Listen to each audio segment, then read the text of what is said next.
Hello everyone. We are here today to talk to Gregg Braden. And if you don't know Gregg Braden yet, you will know him now. You'll know more about him today. We would like to do this interview in recording on behalf of Zen Magazine and also in behalf of Pyramid Wolf of Monshit, which is a new project that we have here in Portugal. Just a few facts about Gregg Braden, just in case you didn't hear from him yet. He's a New York Times bestselling author, international renowned as a pioneer in bridging science, ancient wisdom, and the real world. In 2015, this year, he's nominated for the prestigious Templeton Award. Following a successful career as a computer geologist during the 1970s, during the energy crisis, he worked as a senior computer system designer with Martin Marietta Defense System during the last years of the Cold War. Also, in 1991, he became the first technical operations manager for Cisco System. Quite impressive, Greg. Oh, thank you. Thank you. That was a long time ago. Yeah. And since 1986, Greg has explored the high mountain villages, remote monasteries, and forgotten texts to merge their timeless secrets with the best science of today. His discoveries are now shared with 34 countries or 34 languages, I assume. 34 languages. Through such paradigm-inspiring books as The God Code, Deep Truth, Divine Matrix, and the newest book, which we are here to talk about today, The Turning Point, which is Creating Resilience in a Time of Extremes. Very interesting title. I'm very anxious to hear more about this. He plays an active role in think tanks such as the Institute of Heart Math, Global Coherence Initiative, which is absolutely an amazing project, and we'll talk about this later, and the Evolutionary Leadership Group that is founded by Deepak Chopra and the source of Synergy Foundation since 2008. His book have many gold awards in the categories of science, cosmology, religion, and social change. So this is quite an impressive bio to talk about, and we would like to ask today a couple of questions so our auditors and those that are going to watch this video will have the opportunity to know more about your work and more about the, let's put it this way, the change that you want to bring into the world. What you want people to take from your work and to have the courage to go into the world and make a change in their life the same way you made a change in your life. Okay. So we have a big job ahead of us today. Yeah. Okay. So I'm going to ask you a couple of questions first in behalf of Zen Energy Magazine, which is a very popular magazine in Portugal. First, I would like to say thank you to Zen Energy Magazine, and thank you for the opportunity for this interview today and to be able to share these ideas. It's a gift to you. It's in Portuguese. I will learn Portuguese. So an opportunity to learn Portuguese. Thank you. Thank you. So we would like to ask you to start with this question for the audience of Zen Magazine, Zen Energy. As we talked about, you are internationally renowned and you travel in so many countries doing all this work and your books. You state in one of your interviews that science and spirituality never made any distinctions to you. Why do you say that? Well, I think this is the foundation of the work that I do. My tradition, I was born and raised in a very conservative part of the United States of America in the state of Missouri. It's right in the center of the whole country. And science was something people simply did not talk about every day. Spirituality was something people did not talk about every day. And because they didn't talk about it, I believed that everyone else believed the same way that I do. And that was, I never made the distinction between science and spirituality. I never separated the two. I always believed as a child that when I study science, chemistry, geology, biology, physics, that those were the little pieces of a greater understanding. And I believed everyone else thought the same thing, that by understanding those little pieces, we understand nature, we understand God, we understand spirituality. So that has always been my belief. And when I began working in the corporations, I discovered that not everyone believed the same as I did. And I was actually told that I had to make a choice. In the corporations as a scientist, I was told the exact words. They said, Greg, you cannot serve two masters. You must follow the path of science or follow the path of spirituality. And my response was, what if we do not make that choice? What if we don't choose science or spirituality, which are two great ways of knowing? These are the great ways of knowing of civilization and humankind. Spirituality is 5,000 years old. Science is 300 years old. So I said, what if we combine the two into a single wisdom that is more than the science alone, or more than the spirituality alone? Would it help us to solve the problems we have today that are very unique problems we've never had to solve before? New problems require new thinking, and the science and the spirituality together, they give us that thinking. So that is a long answer to a short question, but it's important to share that foundation. This is very important today, since it's so easier to get to everybody to understand spirituality today, because science is starting to give all these answers. Well, and here's why this is important. Science, at its very best, science is designed to tell us how things work, to give us the answer. How does the climate work, and how does the atom work? But science cannot tell us how to apply that in our lives. That is the spiritual connection of our ancestors.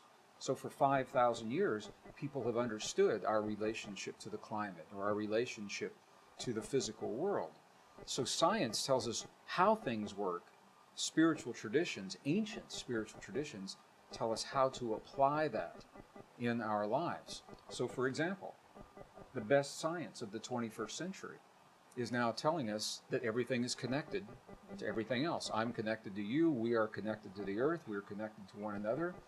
That's very different from the science of the last 100 years that says everything is separate. Yes. So now science is saying everything is connected. They say, okay, now what? What do we do with that connection? But our ancestors, they always knew we are connected. And they spent 5,000 years exploring what that connection means and how we can create better lives, healthier bodies, stronger families, stronger communities by exploring that connection. So this is a perfect example of the marriage of science and spirituality. Amazing. Yeah, it really is. We're living in the most wonderful time. It is. It is. Well, the next question that our audience would like to know is, we have been living for the past 7-8 years unprecedented changes, as we were talking, Sure. at all levels: human, social, economic, environmental. Do these changes have anything to do with the magnetic polarity of the Earth? And if so, where do you think these changes are leading us? How can we deal with them, and what can we expect? So that is 3 questions. It's an extended question. So, extended question. So the answer is that there are changes within changes within changes. There are layers of changes. If we want to go to the source of the change, ultimately that source, we look to Earth and Earth's relationship to the Sun and Earth's location in space. Earth's location changes over time. It is called the tilt of the planet, the angle of the planet in relationship to the Sun, and what is called the wobble, the precession of the equinoxes. These are cycles that cover very long periods of time, so long that scientists today are not aware of the duration of the cycles. But our ancient traditions, our ancestors, were very familiar with the cycles, and they charted the cycles over long periods of time. So what we now know is that when these cycles converge, when the tilt, the angle, and the wobble all reach a certain place, it brings about changes on the Earth. The magnetic fields do change. The climate changes. And when the climate changes, the local weather patterns change. When the weather patterns change, it changes when it rains, when it snows. How hot is the temperature? How cold is the temperature? When do we plant our crops? When do we harvest our crops? That changes the way that people live, because we have to adapt to those changes, and we have to find new ways to work together, to cooperate in the presence of the changes. So there are big changes happening. There are climate changes, economic changes, social changes that are all converging. These cycles are all converging right now. And the mistake I think that many people are making is to believe that the changes are temporary. They say, if we can just yeah, just sit tight and make it work for 5 years or 8 years, things will go back to normal. And what the cycles tell us is we cannot go back to normal because that world no longer exists. We cannot go back to the economy of 10 years ago.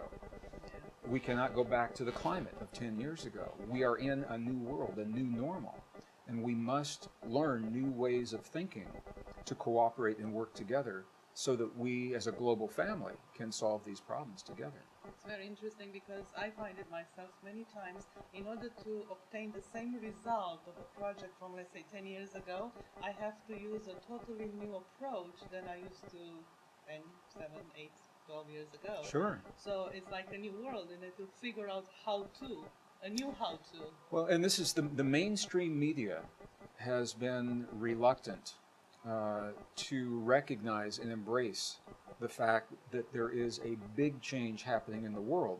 They tend to look at the little pieces. They say, if we can just fix the debt of this country or that country, fix the debt of the dollar or the debt of the Eurozone, everything's okay. Or if we can burn less fossil fuel and drive smaller cars, everything is okay.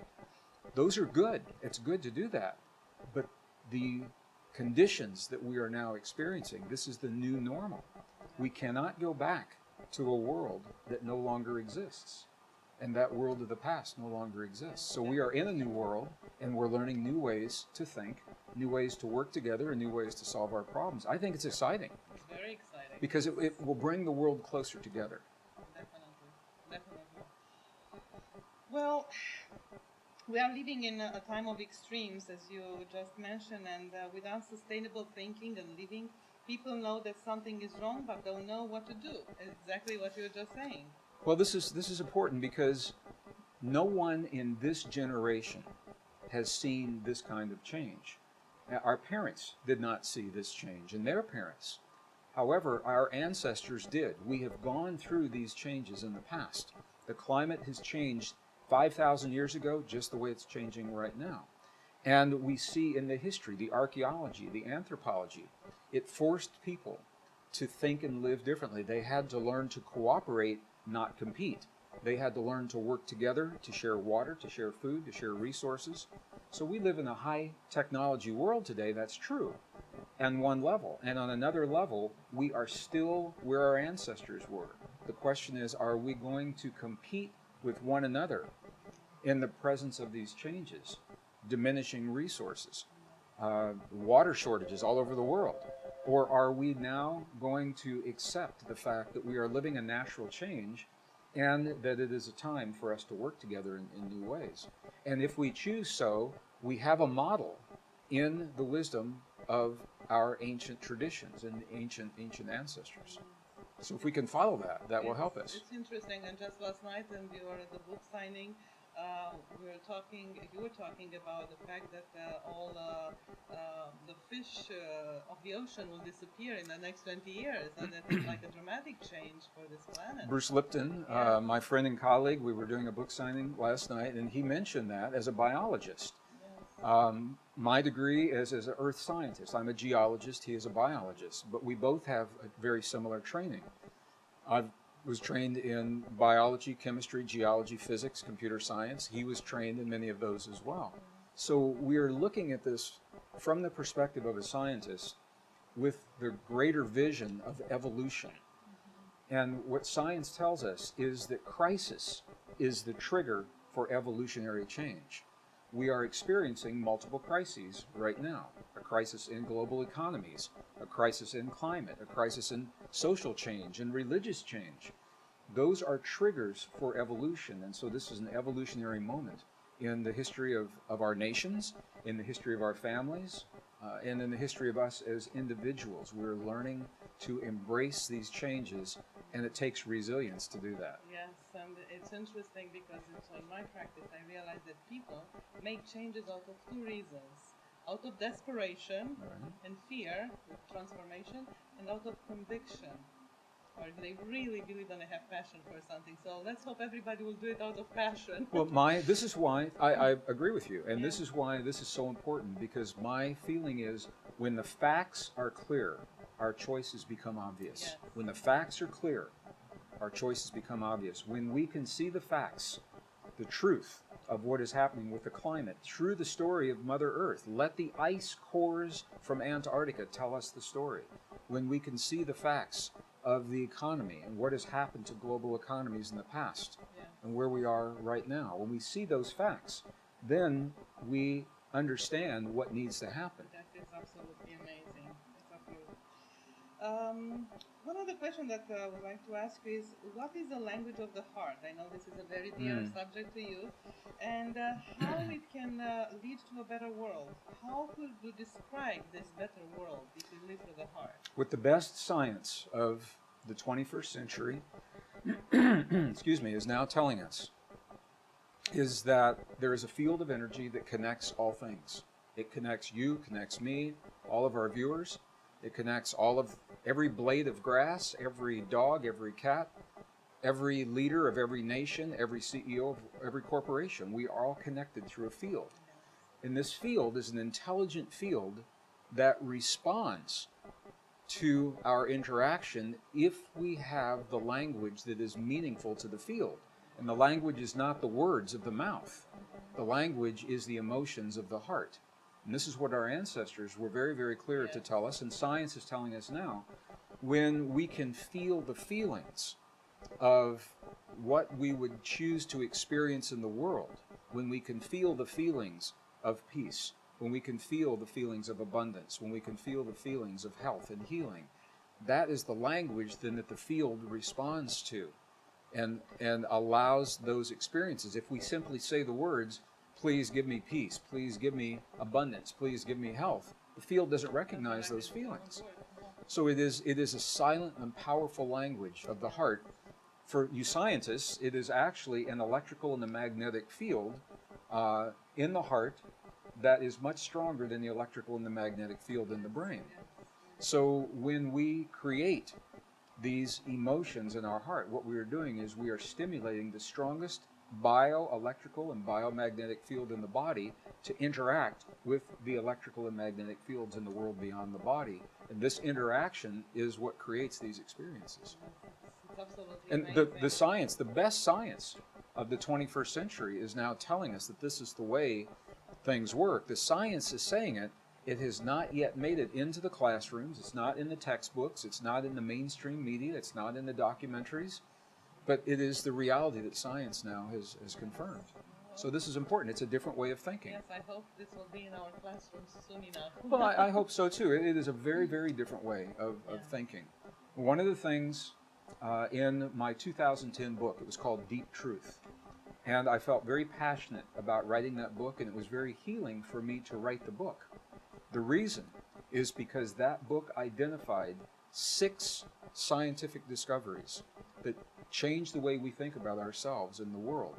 We have been raised to believe that we are separate from ourselves and the world and one another, that we are separate from our bodies, that we live in a world of competition and conflict. These are Charles Darwin's ideas. And what the new science is showing is that we actually are deeply connected to our bodies, we're deeply connected to the world, and that we live in a nature, that nature is actually based in cooperation and what biologists call mutual aid, not competition and conflict.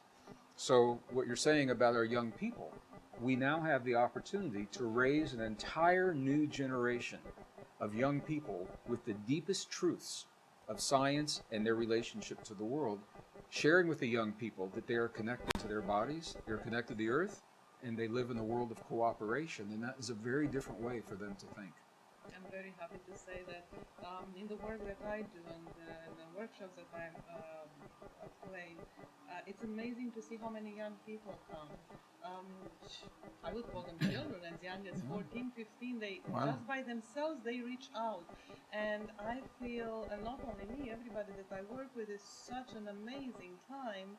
And I would like to ask you, in your experience, did you find out that your audience, younger and younger people with every year? It was interesting. We had a professional statistician that came into our programs to tell us who the audience is. They took surveys Wonderful. and they compiled a book and they Yes. showed charts and graphs. What they showed is that in our programs, we have multi-generational audience. We have the grandparents, the parents, and the children in the audience. There's a bell curve. The average age was 40 to 60 years of age, but we had people into their 90s on one end and as young as 9 and 10 years old. Wonderful. And the 9 and 10-year-old young people, I won't call them children because they were beyond children. They're our But what they Yes. said, when we are in this room, everything that you are saying makes sense in this room.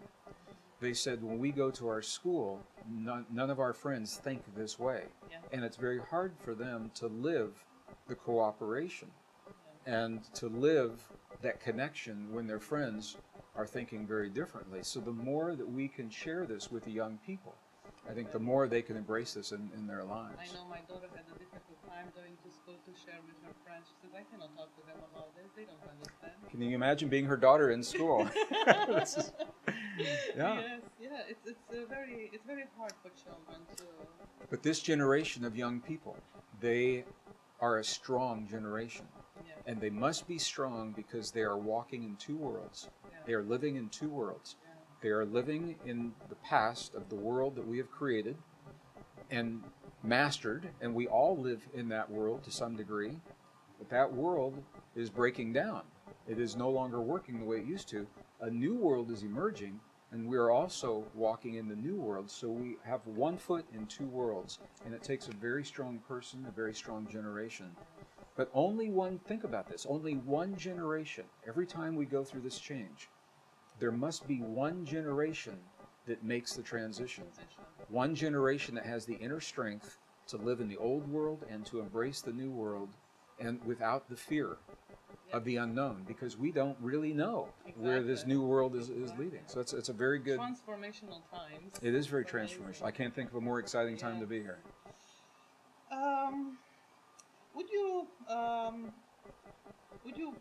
Would you act more easily to our difficult daily life and challenges if we were to think of every experience we live, whether good or bad, as a blessing? Could you repeat the question? What is the Yeah. first part? Would you accept it more easily or more difficult during the day? On a for an day-to-day individual, basis, okay. Yeah, for a day-to-day basis. I will say for myself, I can speak only for myself. Yes, of course. What I have learned is that there are no bad experiences. I've learned that every experience is my opportunity in that moment to do the very best that I can do, to be the best that I can be, to respond to at my very best. It takes a lot of energy to hate. It takes a lot of energy to be angry. And when we create the anger in our bodies, it lasts for days and days and creates illness in our bodies and stress. So I have personally adapted a way of thinking based on the teachings that we share and on the techniques. There are techniques combining the heart and the brain in very precise ways that give us greater resilience to the kind of change. So if we're at an airport Yes. and they say your flight to Lisbon is canceled, so No, people would be waiting for you. well, then I say we have to take the next flight. But, Yes, but if absolutely. we are angry and we're yelling at the ticket agent, and it serves no purpose, Yes. it makes no sense. So we have had, when we were coming to Europe, our first flight, they called and they said it was delayed a little bit, pretty soon an hour, pretty soon we were going to miss our connections. Oh, dear. And it's just, that's the way life is. So it's an opportunity to demonstrate in our lives what we claim in our hearts. It's true. It's true. We wouldn't be who we are if we didn't have certain moments in our life, good or not so good. That's true. So I totally experience it myself. What is compassion to you, and why do you believe that it could be the answer to a better world?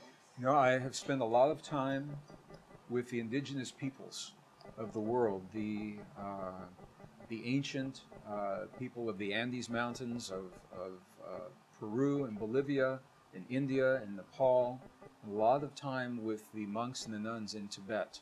In Tibet, the central teaching is the teaching of compassion. Compassion is our ability, one of the definitions, is our ability to experience each moment without attachment to the outcome. So you experience each moment without attachment to the outcomes. So we do not give significance to the events. That is where the stress comes from. So if you do not have an attachment to the outcome, then that frees us to allow each experience to be as it is. The Tibetans are very, very good at this. And we have been with Tibetans who live to advanced ages, 115, 120 years old, and they are very strong, very healthy. Their eyes are bright, their skin color is good, the women look absolutely beautiful, and they attribute the longevity to their ability to deal with life through the eyes of compassion that frees them from the stress that kills people in the West much too early in their lives. The stress is the reason for the cancers. The stress is the reason for the diabetes. The stress is the reason for many of the hormonal imbalances that we have. The stress is the reason for the heart conditions that we have. You don't see those in Tibet. You don't see them in many of the indigenous traditions because they have learned to deal with life without attachment to the outcome. That is a very powerful statement. So when we say we're not attached, it doesn't mean that we want sad things to happen or happy things.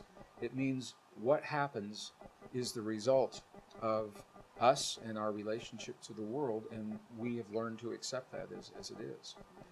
So when I'm with the Tibetans, for example, they underwent a revolution in 1959. They've had very difficult living conditions, both men and the women. And when I'm with them, I don't detect that. They don't carry the anger. They don't carry the resentment. They don't carry the stress. They're at peace. They are at peace, and because of that, they live to years beyond what we think is a traditional lifespan. 120 years is common for some of the monks and the nuns, and they look really healthy. In the West, if you live to 120, you are very frail, and you're in a nursing home, and every day might be your last day.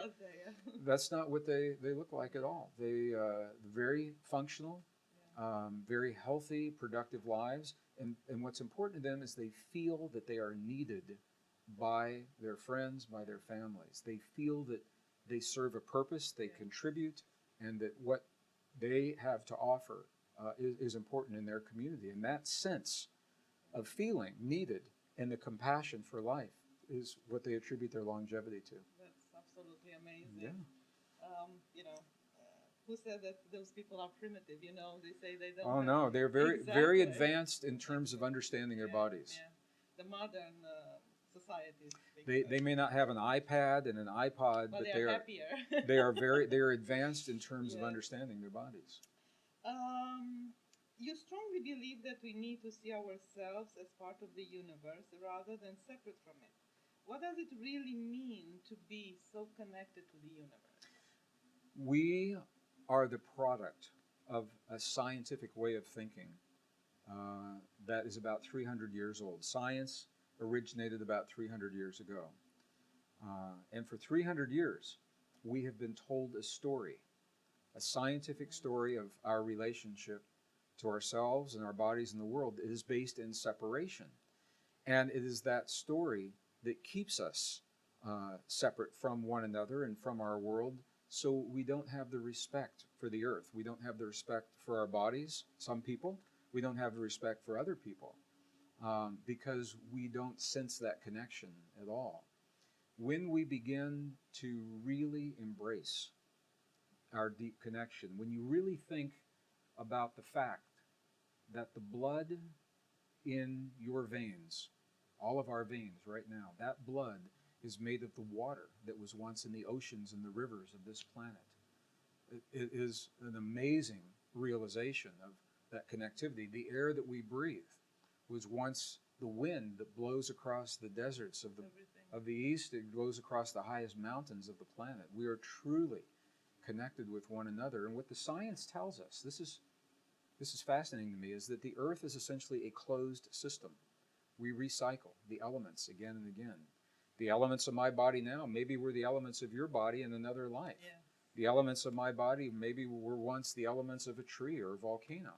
So we are recycling.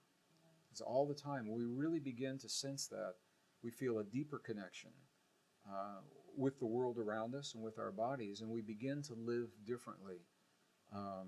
More respect, I think, and a deeper reverence for this powerful connection. And then we think differently. We don't throw trash everywhere, and we don't exhaust all of the resources, and we don't think only about ourselves. It's a different way of thinking. When the facts are clear, those choices become obvious. That is absolutely amazing. Um, I would like to ask you, since you're talking about this, a question for, let's say, the critical mass. I heard you talk before about hitting the critical mass on this planet of being in the Sure. heart, and I think many people would like to understand what does that mean. Well, there are two ways of thinking about this. So let me first say, science has now confirmed what our ancestors have always told us, that there is a field of energy that connects all things. The science now tells us the magnetic field of the Earth connects all things, as we mentioned earlier, and that we communicate with this field through our hearts, as we mentioned earlier. And when we can feel feelings of compassion, peace, gratitude, appreciation, those positive life-affirming feelings, we actually create in the field that peace. Okay, so the field mirrors that. When we're angry, when we're protesting against things we don't like, when we feel hate and jealousy and rage, we are feeding the field those things as well. So when people protest against oil, for example, they're actually contributing to the chaos in that field. So the new thinking is this, that it's not so much critical mass any longer. It is more about the quality of the feeling. What science is telling us is that our heart and our brain are two separate organs, but they are connected through a neural network, a network of nerves and cells that connect this and this to one system. When we make that connection using techniques that science has proven, that our ancestors understand, we call this coherence, heart-brain coherence. The Institute of Heart Math in Northern California is pioneering the technology to help us understand this. When we create that coherence in our body, that coherence feeds the field that connects all things. So the more people that are creating coherence in their own lives, it's good for them. It helps their immune system. It helps the hormonal balance in the body. Over 1,300 chemical reactions in the body respond to coherence in a positive way. It's a very, very healthy thing to do as an individual. And when we learn this as an individual, we are also feeding the collective field as well.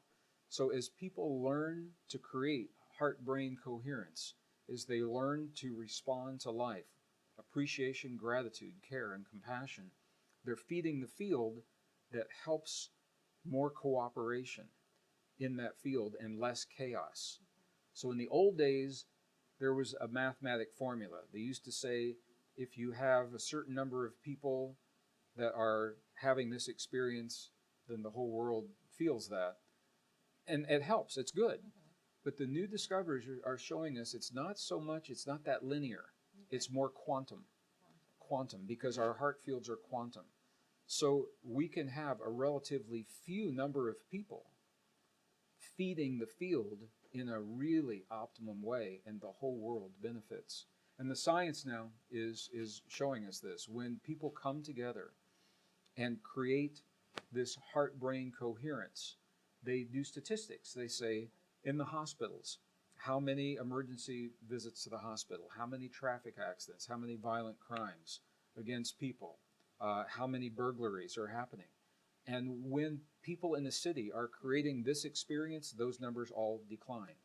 When they stop this experience, the numbers Go up. increase. So they say there's a correlation between the time that people are connecting their heart and their brain in coherence and when beyond their bodies, their environment benefits from that.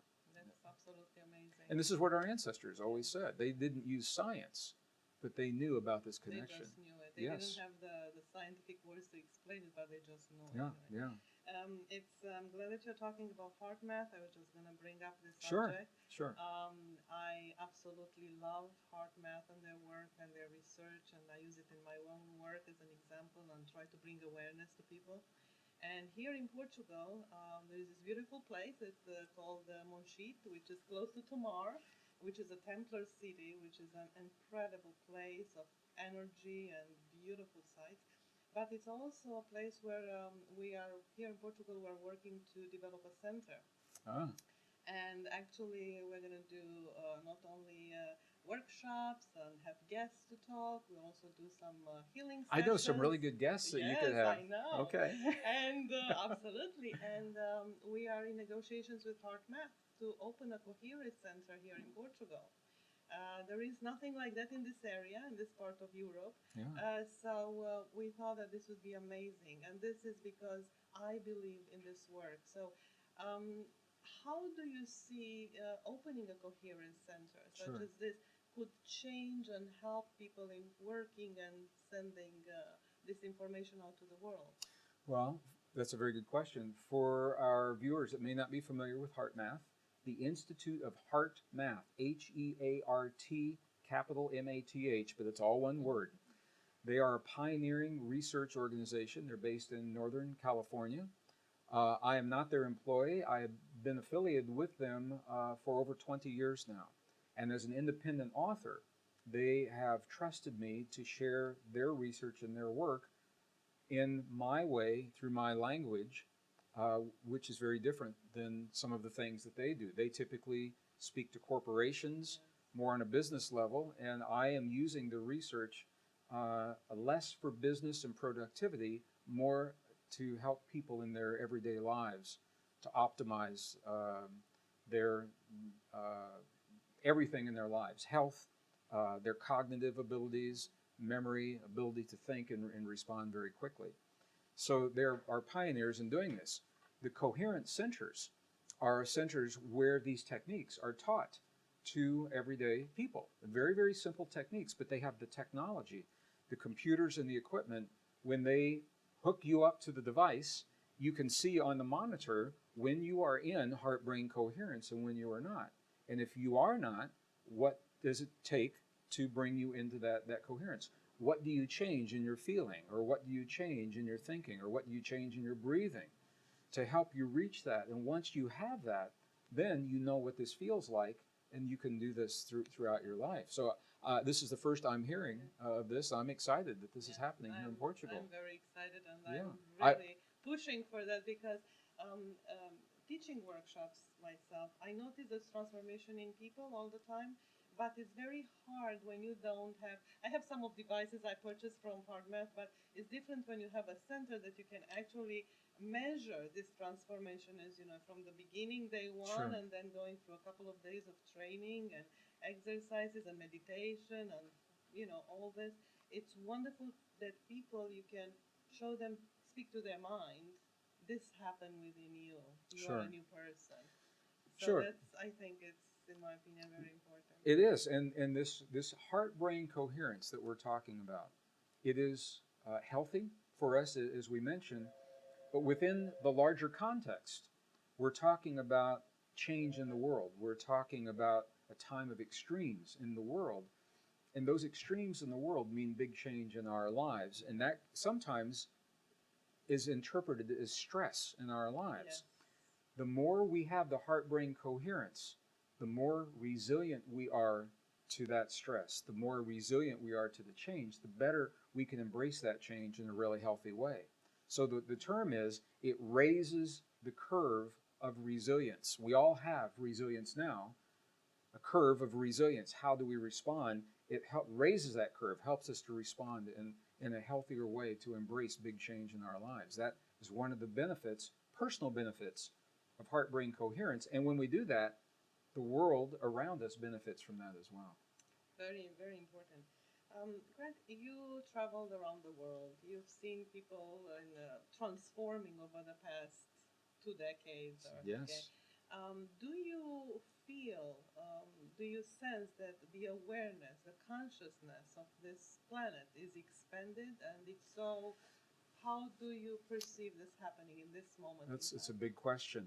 Just in a few words. Yeah, in the last, I've been on every continent of the earth in the last 10 years, except Antarctica. We have not been to Antarctica.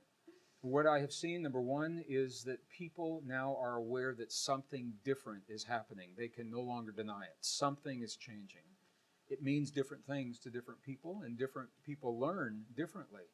But there is a willingness to embrace new ideas, new thinking. There is a willingness because people recognize the old ideas are no longer working. The old solutions are no longer working. And that willingness has led to a greater consciousness, a greater awareness. So that's my short answer. I think the answer is yes, definitely. Yeah. And what would you say these days to the skeptical people that are still questioning? Sure. Although they notice something is changing, something is different, they are still skeptical. Yeah, I think it's healthy to be skeptical, and it's healthy to question when we're asked to embrace something new. My experience is that we can never convince or persuade a skeptic of anything, so don't even try. All we can do in our personal lives is live what is true for us, live what works for us. The skeptics, when they find that their beliefs no longer work, that is when they will look to what other people are doing and they're saying, please show me, please help me, please teach me. But to try to convince or persuade someone, everyone learns differently, and not everyone embraces the changes. And I recognize many of the things we're talking about, these are very, very different ways of thinking, very different from what we have been traditionally raised to accept. And in the scientific community, we see a lot of skepticism because the scientists, many of them are resistant to the change for a lot of reasons. They are resistant to the change. A lot of it is habit. They are used to teaching one idea, and now that the idea has changed, it's difficult for them. But the purpose of science itself, true science, for science to serve us, we must keep science honest. And the way we keep science honest is science must always be updated when the new discoveries are made. So the new discoveries change what we used to think, then the new discovery becomes the new thinking. And that is the key to keeping the science. The reason I ask you this question is because many times I meet people and I work with them, and they're saying, how can I share this with my husband, wife, mother, brother? And they don't understand, what can I do to help them? And it's not... It's almost impossible to share what we are saying now to someone who is not open to the sharing. What is very possible is to simply live day in and day out, live this in your life, respond to the problems in your life using these techniques, and be an example, and people begin to notice that. Yeah. And one of the questions that I found many people would ask you is, what do you recommend for people to do in their daily life after they come to a conference such as yours, after reading one of your books, and they build a momentum. They come to the conference and they're like, oh God, this is amazing. And then they go home and they go into this world out there and they start to fade away in their practice. What do you find that is the best way for them to keep going, working at it? It's a very good question, and all I can say is to live in your life what you have experienced in our time together. You live that every day in your life. If the world supports it, good. If the world does not support it, good. You live it in your life, and that's where you find your strength. Yes, I think that is what we all need. I just wanted you to Thank tell you. our audience, because I know this is it's a question that everybody has. And do you have a favorite um, meditation exercise technique that you'd recommend to someone? Nothing that I can really recommend. Mm-hmm. What I would say is in my life, I've had the opportunity to be in many traditions. Mm-hmm. I have never found one tradition that answered all the questions or that served all of the purposes. So, my personal life, I've taken a little bit from each one, and I have my own personal practice. And I think everyone needs to do that. Everyone needs to question and then find the pieces that work. What I do believe is important is every day in my practice, we must honor our physical body in some way. So, some form of physical movement, maybe yoga, maybe some exercise, whatever it is. We must honor our body through nutrition Yes. every day. And Yeah. we must find what nutrition works for us and what does Yeah, not. I think it's very important. Okay, and so that is through the physical body and through the nutrition. And then through our daily practice, our beliefs and how we treat one another, how we treat ourselves, our beliefs, our expectations, our judgments. So emotionally, and this is where the heart math really comes in to help us connect the heart and the mind to do that. So I think it's important every day to find a way to honor our physical body, to honor our nutrition, movement, and the beliefs. And how we do that, I think, is up to the individual. Yes, it's up to each Did individual. we do good on the questions? Yes, we did great. We just don't. We had absolutely amazing. I just want to ask you one more question, maybe two. What would you recommend to the being here in Portugal for the first time, having this Yes. conference? Do you have a message that you would like to send to the people of Portugal? People of Portugal, I want to thank you for having a beautiful, beautiful city. I've only seen Lisbon. That is a reflection of a beautiful country. That I believe is a spiritual anchor in this part of the world. And when I'm hearing about the Center for Coherence and Heart Math, I think this is very important that we have a place where we can focus and concentrate for people that want to learn this, to come and learn this. I'm looking forward to learning more about it, and I'm happy to support this center because I think this is important. So, Portugal, thank you for having me as your guest. Thank you for making it easy for me to be here. Thank you for all the love that you have shown us, and we look forward to sharing our love with you through our programs this weekend and all of our future work. And thank you very much. Thank you. You'll be our guest.